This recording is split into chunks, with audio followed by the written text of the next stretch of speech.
So on behalf of Faith Express and the other societies involved in the organization of this event, a very warm welcome to you and thank you for taking the time out to attend.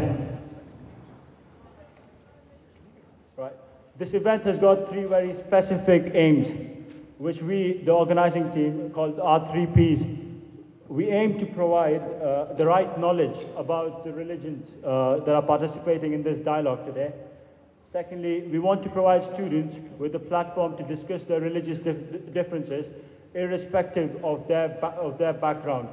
But we do want to make sure that it is conducted in a productive manner and with the right attitude. Lastly, we want to give students the opportunity to ask any questions that they have about the other religions to our panel of speakers. So today there's no shying out. Please feel free to ask any questions that you have.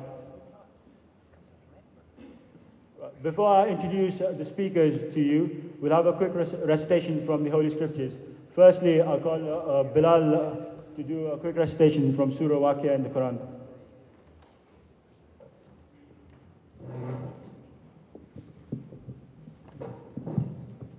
He's an international public speaker on Muslim Apologetics.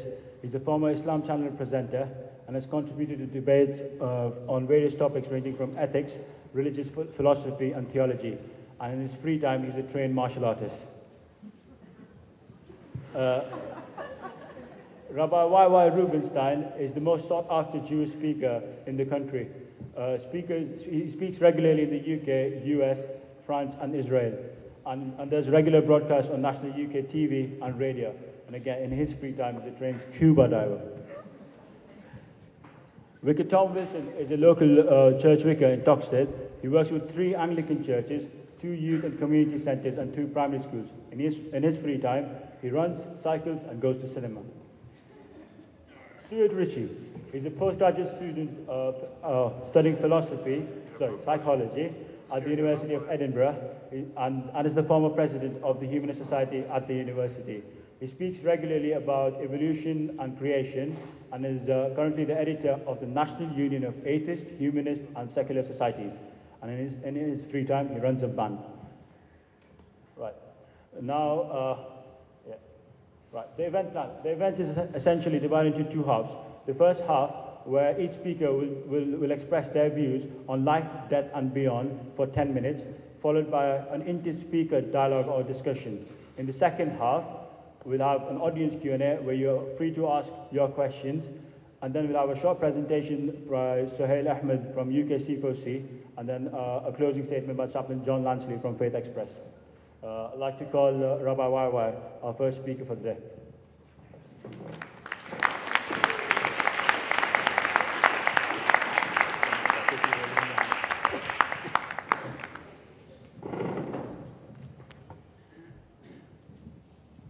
Assalamu alaikum. Shalom alaikum. Hello. Can you all hear this? Is okay? Because up here we can't hear a thing. You can't hear. What was that? Shut up. He's from Scotland. You have to talk to him like that. Here's a quote. Religious suffering is at the same time the expression of real suffering and a protest against real suffering. Religion is the sigh of the oppressed creature, the heart of a heartless world, just as it is the spirit of a spiritless situation. It is the opium of the people. And of course, you'll recognize this. It was from somebody called Karl Marx, in an essay he wrote, a criticism of somebody called Hegel. And this demonstrates that Karl Marx had absolutely no idea about what religion has to say, at least the monotheistic religions whatsoever. Because if you imagine that as he imagines, the religion was an invention to make the appalling situation that he observed when he went round observing the situation of workers in the mills in the Lancashire area around here, which was indeed awful. He imagined that people had invented religion as an explanation, or rather, as a way to ignore the pain of the present, looking forward to a future which will be pain-free. He imagined a world which was going to be much better. And this was meant to be a comfort to people whose world, whose present now, was terrible and distressful. But all of the religions that I know of who envisage a world to come don't imagine it to be a free ticket. Rather, when you get upstairs, what you get in the world to come is going to be a consequence of what you did down here.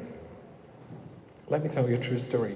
A couple of university students who were very close to me when I used to lecture at Oxford had become religious. They were Jewish and become religious. The mother was extremely distressed of the girl that whenever she had a boyfriend, then the mother got very upset. Now that the boyfriend was a religious person, a religious Jew, she was very, very upset. She even, when she heard they wanted to get engaged, threatened to stick her head in the oven. Now, it was an electric oven, so it wouldn't actually have worked. But she made a whole big fuss over this. And it turned out, when they came to the wedding, that not one member of the girl's family came to her wedding. And I was asked to speak at the wedding. An uncle took me aside and said, "Rabbi, why? You know how to speak. You know the situation here?" I said, "Yes." "When you speak, make it all right." No pressure. And so I somehow got together, with a bit of help from on high, the right things to say. There was a top table of just one side of the family. When I finished speaking, there were tears, but tears of happiness. And I got up to go back to sit in my seat.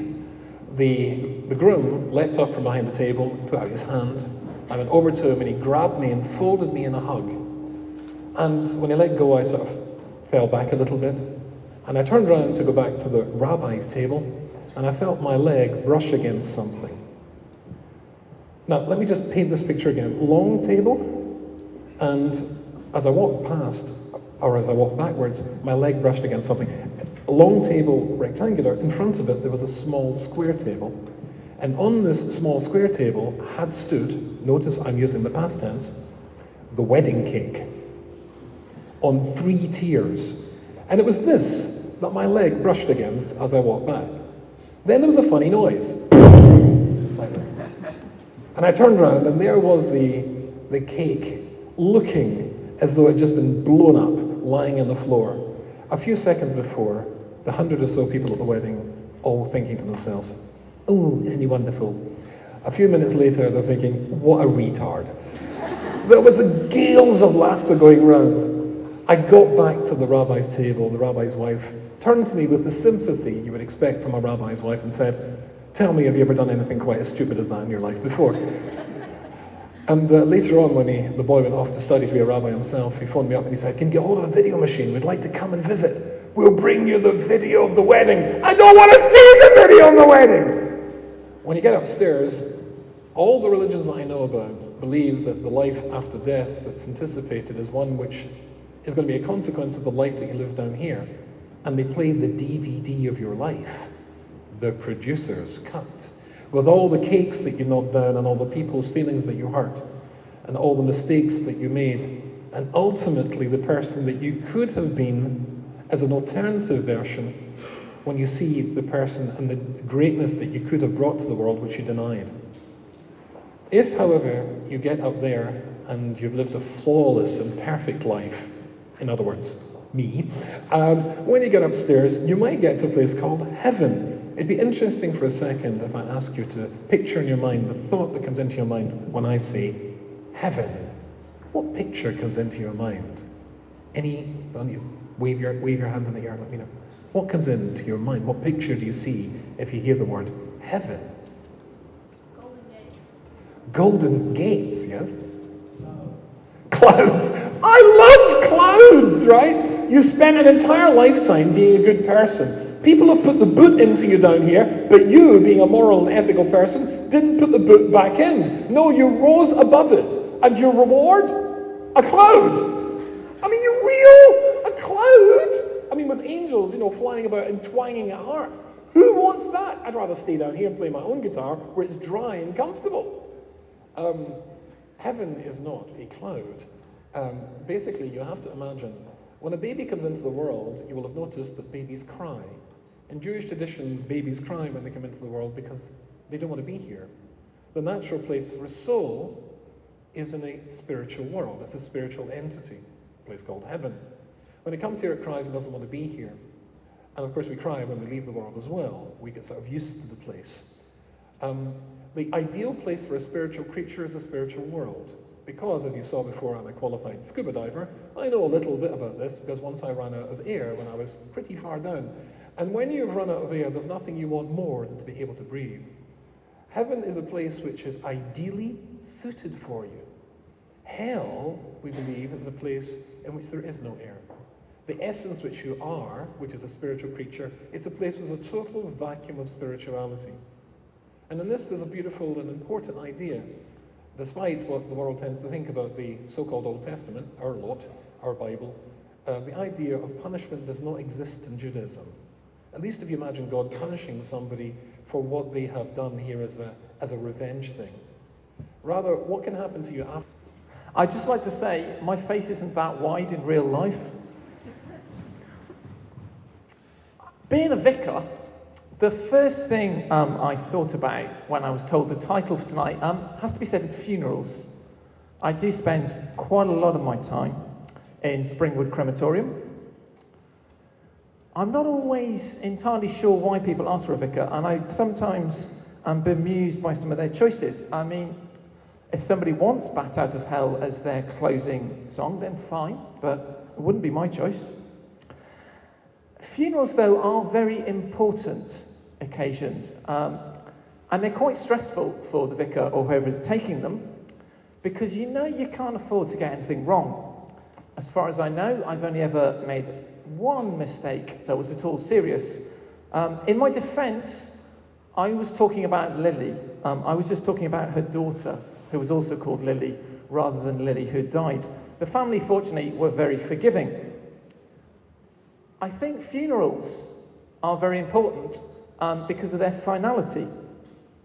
So many people, I think they say, stop right there. That's it. That's all that's going to happen. But I would suggest that that isn't actually the case. At the start of a funeral, you see, I always remind people of a few words of Jesus. Jesus said, "I am the resurrection and the life. Whoever believes in me will live, even though they die." And I think in this one sentence, Jesus says quite a few challenging and possibly controversial things.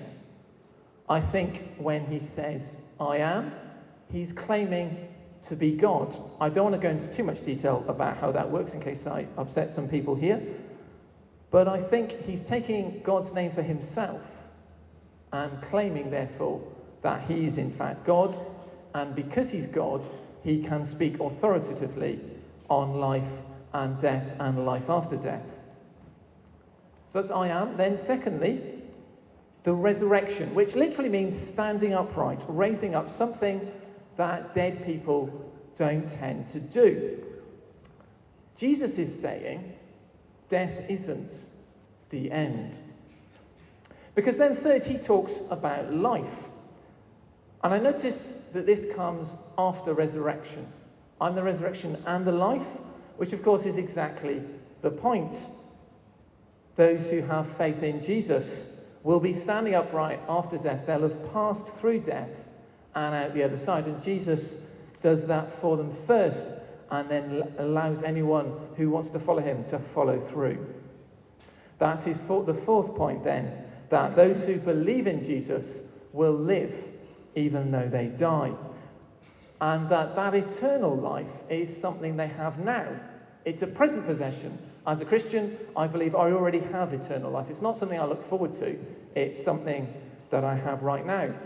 Christians, you see, aren't getting ready to go and sit on a cloud and play a harp. They're getting ready for the new creation when God makes everything perfect, where he deals with all the mess that we've made and recreates the entire universe so that there's nothing wrong, no evil, no suffering, no pain. We can enjoy eternity then with the living, loving God who made us and knows each one of us better than we know ourselves. Everyone will get to bow their knees to Jesus. The question really is when you choose to do it. And I think I can be sure of this because I would look at the evidence. That's what you do for any good scientific test, isn't it? Look at the evidence. History can't tell me that it didn't happen. History simply observes what happens. History is basically about looking at and focusing on particularly one-off, unrepeatable events. And science can't tell me it didn't happen, because all science can do is observe what has happened and then come up with the best explanation from the available evidence. I think there's 5 things we can look at. First of all, was Jesus killed? Was it Jesus who was crucified? Absolutely, he had no chance to get away. Was he dead? Very definitely. The Romans were good at their job. They knew how to execute people. Was Jesus then buried in a known location? Again, definitely. He was taken away by a member of the council that had condemned him to death, put in a tomb, and that tomb's location had to be known because the burial process wasn't yet finished. Could the disciples have stolen Jesus' body? No. There was a guard there, and they'd all run away. They were far too scared. Would the authorities have hidden the body? There's no point in that. As soon as Jesus appeared and rose from the dead and people claimed they'd seen him, all they would have to do was produce the body, but they didn't.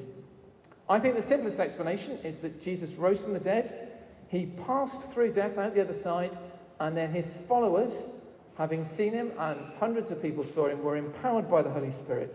Their message spread, and Christianity came from this small group of frightened people to become the state religion in just a few hundred years.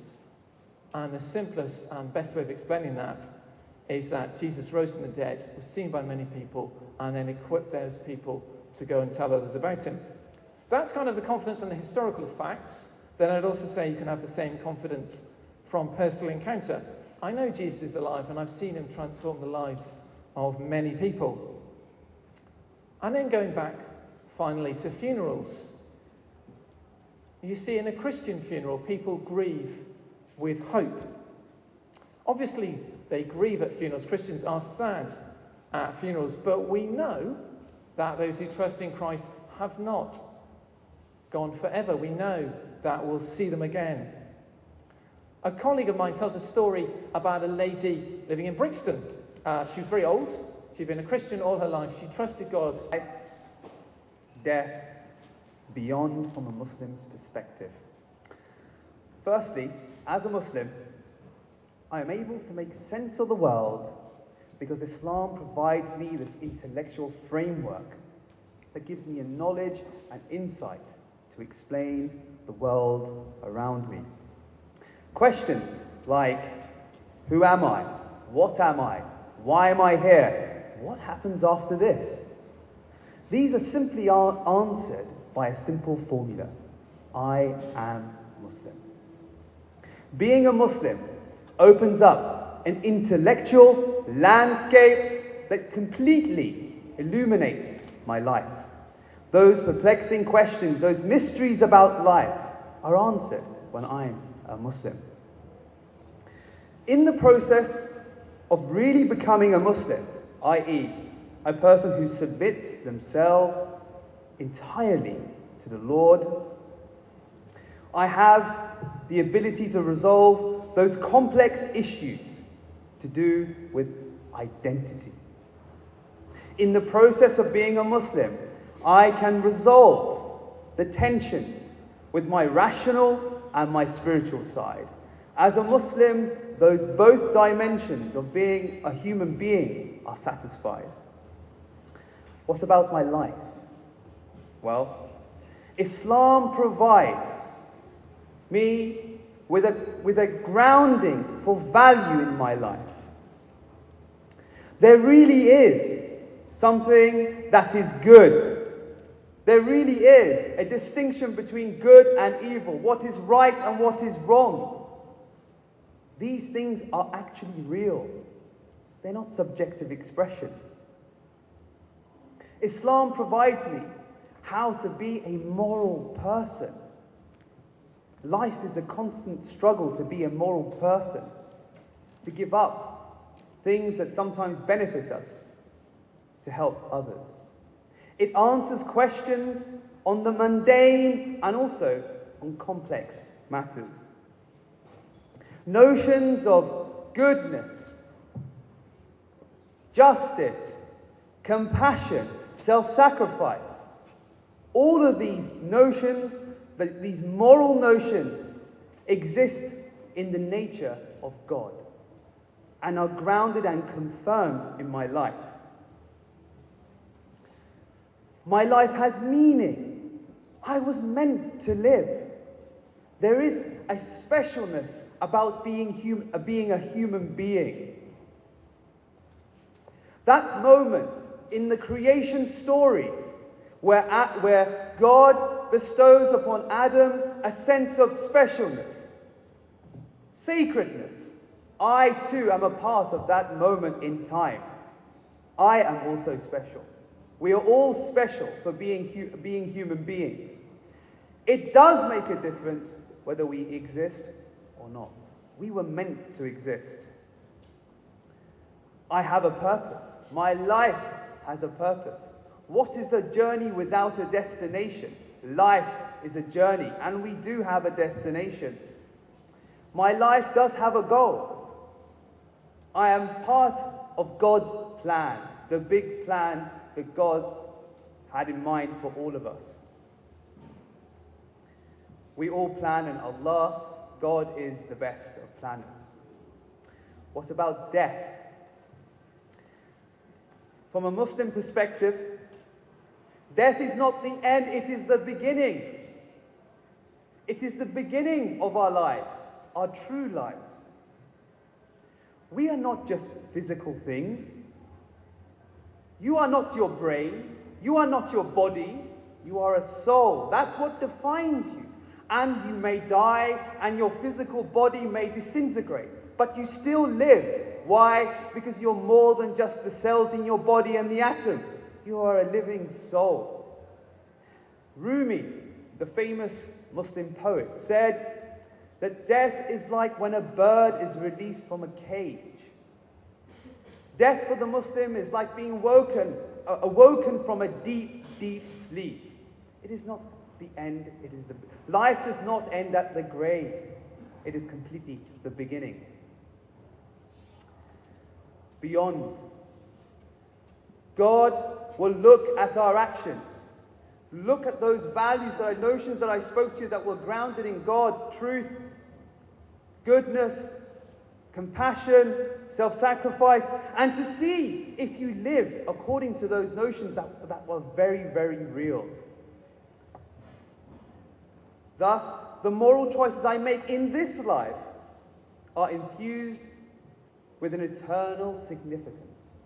How I live my life now, today, will make a big difference beyond. Now, what are the differences this evening? First, if atheism is true, there is no value to life. There is no concept of good, evil, right, wrong. Or if all that there is the material world, then how can we discover these non-material properties like morality? Can you find morality in a test tube? Don't think so. Meaning. Does life have meaning when God does not exist? If each individual passes out of existence, then what ultimate meaning does this person have at all? Life just ends at the grave.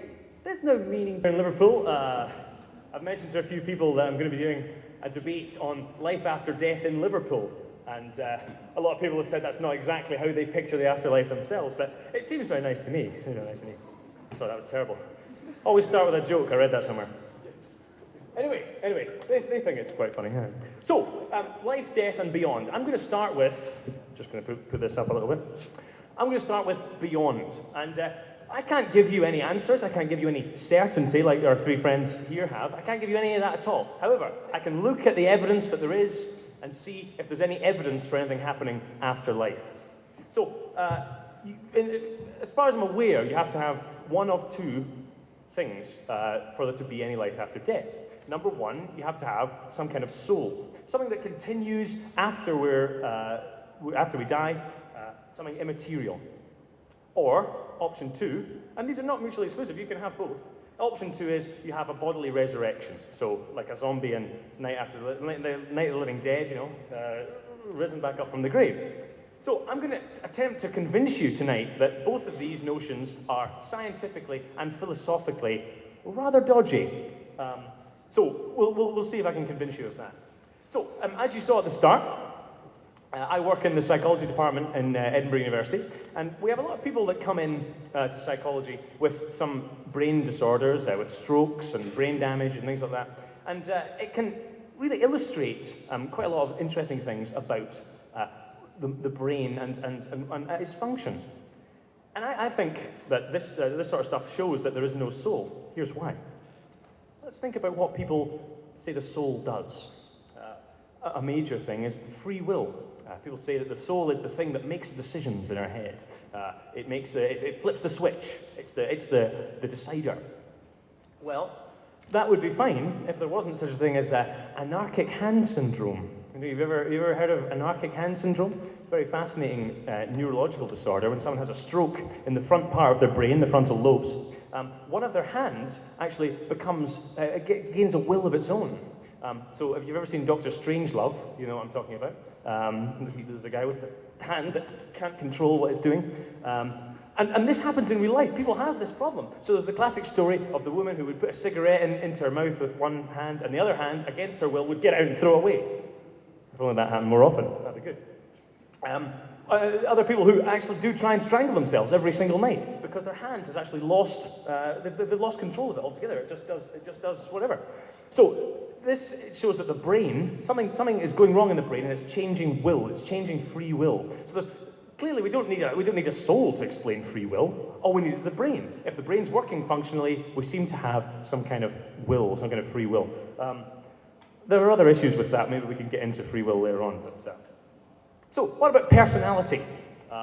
Does your soul give you your personality? A lot of people think, you know, your innate character is given to you by your soul. Well, again, it seems that if you change the brain and the way the brain is made up, you actually seem to change the personality as well. So there's the classic story of Phineas Gage. If you've ever done any psychology, you'll have heard of Phineas Gage, right? The psychology students are nodding. Can't see if you are, to be honest, but I'm sure you are. Railway worker, putting some gunpowder into a hole in the ground with a metal bar. The gunpowder explodes, metal bar up right into his face in here, right through here, very unpleasant. Takes out a large portion of his brain, and after that, he becomes a very, very different person. He's unpleasant. He swears all the time, a bit like myself. Maybe I've got frontal brain damage. I don't know. So swears all the time. His friends don't recognise him as his personality anymore. And there's hundreds and hundreds of cases of this sort of thing where people have brain disorders and it changes their personality. So we don't need a soul for that either. Now, what about other things? What people throw out? Morality. We need the soul for morality. Well, unfortunately, I can show you the brain of a psychopath, someone with no empathy, no morality, and how it differs from the brain of a normal person like you or I. I know you might be a psychopath. I don't know you, but I'm sure there's no psychopaths in here. So they have brain differences, and we can account for people's morality with the brain, looking at brain scans and things like that. Consciousness, thoughts, we're not 100% sure how all these things are made up by the brain, are created by the brain. But, you know, otherwise science would just stop and we wouldn't need to worry about any of that. But the point is, we've got really good ideas of how this happens, and we don't need to bring in the soul. So I think the evidence from psychology and from neuroscience seems to show that the soul is not needed. We can do away with the soul. And so life after death is looking a bit dodgy. What about bodily resurrection? What about if God or whoever brings us back up from the grave? There's a couple of philosophical problems with this. Firstly, the atoms that make up our bodies are changing all the time. So the atoms that are in your body right now are not the atoms that made up your body, say, 3 or 4 years ago. Processes are changing all the time. And so some of the atoms that are in your body right now actually used to be in the body of the person beside you, and vice versa. It used to be in me.